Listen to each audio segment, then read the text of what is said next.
de quando em quando na preparação para o Campeonato Brasileiro? Bom, primeiramente, boa noite. Falando do jogo, eu acho que o time fez uma partida muito boa, com alguns vacilos que a gente não pode cometer, mas teve uma posse de bola bastante impositiva no primeiro tempo, fizemos 2 gols e podíamos ter feito 2, 3, podia ter feito 3, 4, 5. E o ponto negativo foi a gente ceder um escanteio que não precisava e depois falhar na marcação, tomar o gol e depois ter o lance da expulsão. E aí, pro segundo tempo, com o jogador a menos, acho que a equipe soube se superar, conseguiu marcar bem, conseguiu jogar e fazer mais 2 gols. E depois falhamos também no gol de bola parada deles. Em relação à frequência do time, existe uma tendência natural da gente trocar o time, a escalação para o domingo. Então, eu não gosto muito de fazer uma projeção, porque depois, se eu não cumpro, vocês vão me cobrar. Mas para domingo, não é certeza, mas é uma tendência de ter bastante mexida. Aqui, Diniz, boa noite. Sérgio Quinte, canal Atenção Vascaínos, parabéns pela vitória. Na coletiva no CT Moacir Barbosa, você falou que precisava testar alguns jogadores, conhecer alguns jogadores que você não tinha tanto contato. E você surpreendeu a todos escalando o seu time titular nessa primeira partida, diferente do que muitos treinadores vêm fazendo. Na reta final do segundo tempo, com o jogo aparentemente já decidido, você foi fazer suas substituições e você optou pela entrada de Hugo Moura e Tietê, 2 jogadores que não terminaram em alta no ano passado, e pelo David, que é um jogador que está com praticamente um pé fora do Vasco, em vez de testar alguns jogadores, como você havia dito, Maxime, JP, dar mais oportunidade para o Garré. Queria te perguntar o porquê dessas opções, de você utilizar esses jogadores e não tentar testar algo novo. E se me permite, só um complemento, o Vasco está tendo nesse ano o mesmo problema do ano passado, que é a bola aérea defensiva. Além do Cuesta, que é um zagueiro baixo, o Vasco contratou o Saldívia, que também é um zagueiro baixo. Não te preocupa? Você acha que resolver esse problema da bola aérea defensiva com 2 zagueiros de baixa estatura é possível? Não é um problema para você? Obrigado. Você viu o Cuesta falhando em bola defensiva? Hoje, e mesmo durante o campeonato. O Sérgio Ramos falhava em bola defensiva, é da altura do Cuesta, eu acho, e do Saldívia. A questão não é a altura, a questão tem imposição na área. A questão da bola aérea, a altura é um ponto, mas a impulsão é outro ponto, tempo de bola é outro ponto e a agressividade, principalmente, é outro ponto. A bola aérea não define só porque o jogador é alto. O Saldívia é um jogador que tem muita imposição e o Cuesta é muito impositivo. Se você vê as bolas bola de disputa, que o goleiro chuta, que fica mais aparente que a confronto individual, dificilmente o Cuesta perde uma bola no alto. Ele não é alto, mas ele pula muito e tem um tempo de bola muito bom. O problema da bola defensiva não é um problema só de altura. Hoje, por exemplo, não teve nada a ver com altura. Senão a gente fica limitando a discussão. Se você pegar o primeiro lance foi um descuido, bateram curto, a gente não encurtou, aí teve a bola na área, a gente tirou, depois tirou de novo, o Ryan tirou, aí o time tomou o gol porque demorou para sair da área, um pouco parecido com o que aconteceu contra o Fluminense, e lá no primeiro jogo meu com o Fluminense, que a gente perdeu de 2-1 no finalzinho. O primeiro gol foi um lance parecido de bola parada, nem foi bola parada, eu acho, foi uma bola que cruzaram, mas foi uma bola aérea, a gente demorou a sair e tomamos um gol porque não saiu e deu uma condição. Hoje, se a gente sai no tempo, a gente tinha travado o chute do primeiro gol.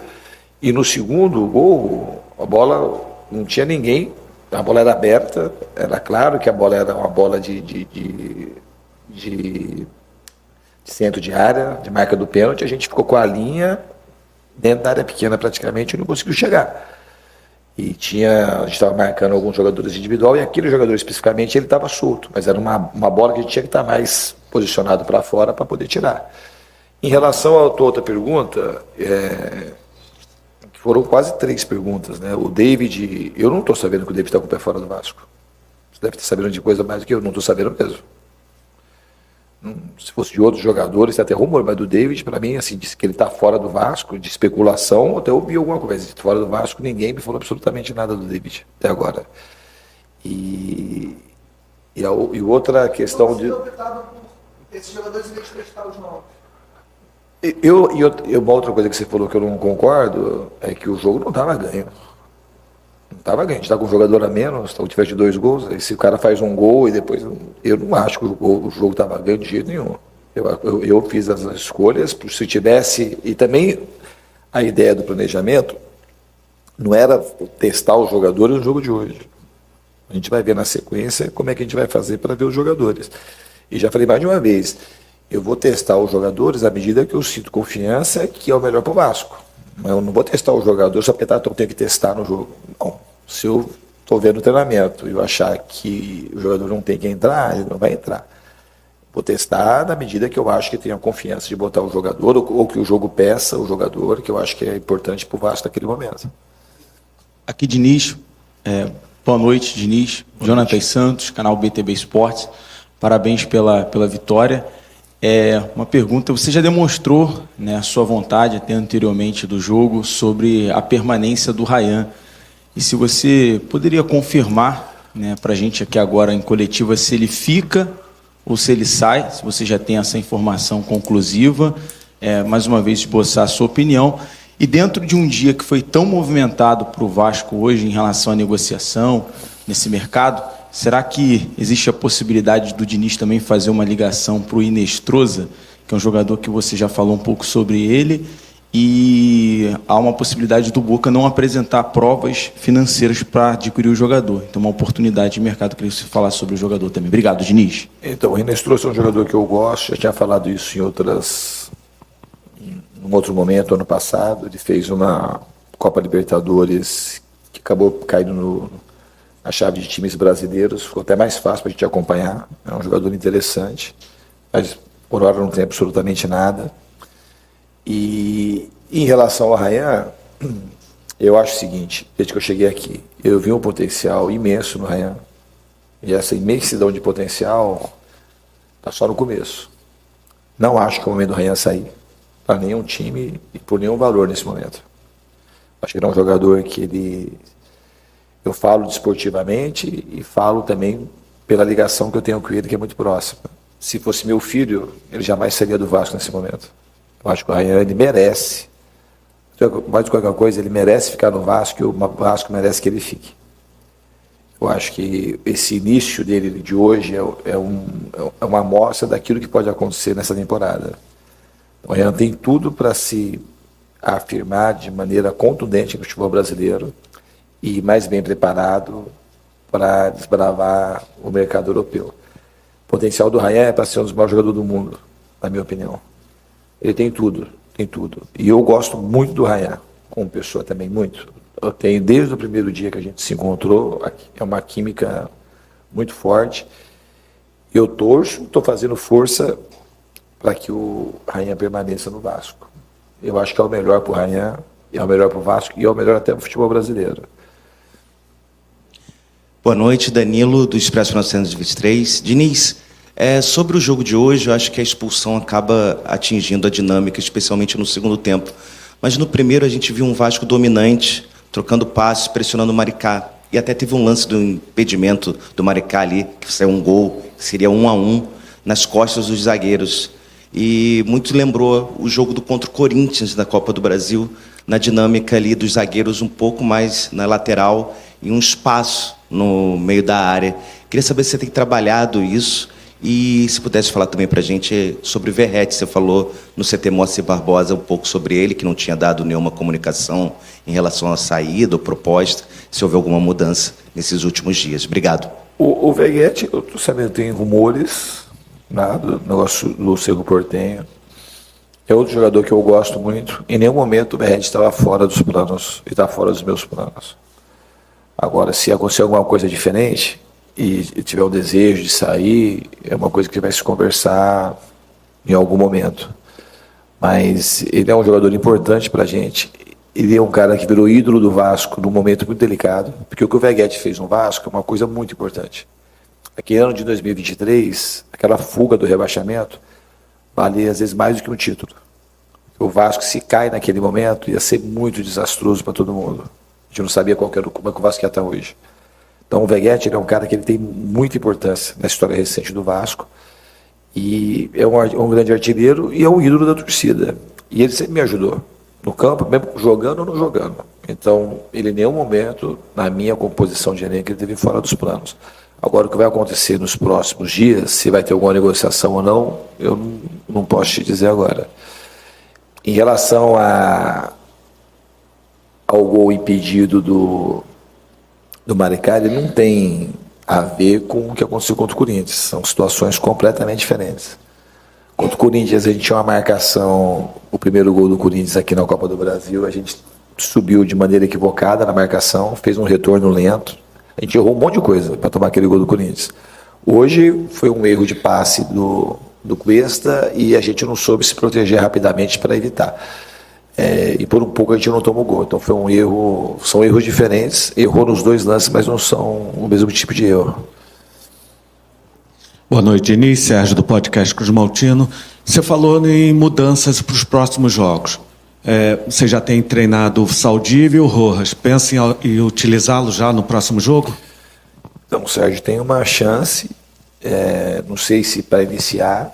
O Rojas acho que estava um tempo maior sem treinar. Preciso ver agora com mais calma nesses próximos dias se vale a pena eles irem para o jogo, se vale a pena iniciar com algum deles ou entrar durante o jogo. Vou ter esses 2 dias aí para decidir isso. Mas tem chance de acontecer deles jogarem alguma minutagem ou eventualmente até de sair jogando. Fernando Diniz, parabéns pela vitória. Lineker Ribeiro, canal A Hora do Vasco. Você falou sobre os erros cometidos na expulsão do Piton e foram logo após o gol do Maricá. E isso demonstra ali um desequilíbrio no momento de revés do Vasco na partida. Eu queria entender o que você levou para o vestiário, porque o Vasco depois voltou melhor, né? Voltou mais concentrado, aquela queda psicológica foi revertida. Queria saber o que você fez para voltar da forma que voltou. A gente fez um ajuste rápido de como a gente ia marcar. A gente acabou optando por marcar no 4-2-3, não ficar baixando muito as linhas de marcação. E foi um momento muito curto que o time deu essa oscilada. Então, assim, ele estava jogando bem e a gente oscilou nesse momento de fato, mas o time jogou bem quase que o jogo todo. Aqui é Diniz, Joel Silva, do canal Colina em Foco. Parabéns pela vitória. Obrigado. Assim, todos que estavam em São Januário, eu até acompanhei o primeiro tempo, né, da arquibancada, junto com alguns torcedores, e até deu para perceber que o clima é de despedida, ou foi de despedida, que o Vasco vai conseguir no mercado. Então, qual é a estratégia caso isso aconteça, caso o Ryan seja vendido? Obrigado. Então, uma estratégia vai ter que ser montada agora, se isso se confirmar, porque eu não estava contando com a saída do Ryan. Por mais que a gente imaginasse que fosse seguir, ele ter proposta, porque eu converso muito com o Ryan, eu já conversei com as pessoas próximas ao Ryan mais de uma vez, e o entendimento do clube ao renovar o contrato do Ryan não era uma saída agora nessa janela. Eu acho que o Ryan tinha que ficar pelo menos mais essa temporada no Vasco. E o Ryan, eu repito assim, substituível mesmo. A gente não vai contratar outro Ryan. O Ryan ele vale mais do que ele está sendo negociado. Depois do jogo de hoje, o Ryan já vale uns 2, 3, 4 milhões a mais. E conforme o ano vai andando, ele vai valendo mais. Eu falo isso desde que eu cheguei aqui. O Ryan só precisa do tempo para ir confirmando e fazendo coisas. E ele merece sair daqui com outro tipo de status e com uma situação de poder escolher melhor aonde ele vai jogar. Ele sairia mais maduro, ia sair, se ele sai no final do ano, ele ia sair novinho ainda, ia sair com 20 anos e com um nome mais consolidado no Vasco, mais consolidado no futebol brasileiro, muito provavelmente com convocação para a seleção brasileira, porque o Ryan é um jogador diferente. Eu falo isso para vocês desde que eu cheguei aqui. E ele é um potencial que ele está se descobrindo. E ele, cada vez mais ele se descobre e gosta daquilo que está sendo descoberto por ele mesmo. Então, os motivos, para mim, são vários para o Ryan ficar. A questão financeira é uma coisa que tem como resolver. E, esportivamente, o melhor lugar para o Ryan ficar, nesse momento, é no Vasco.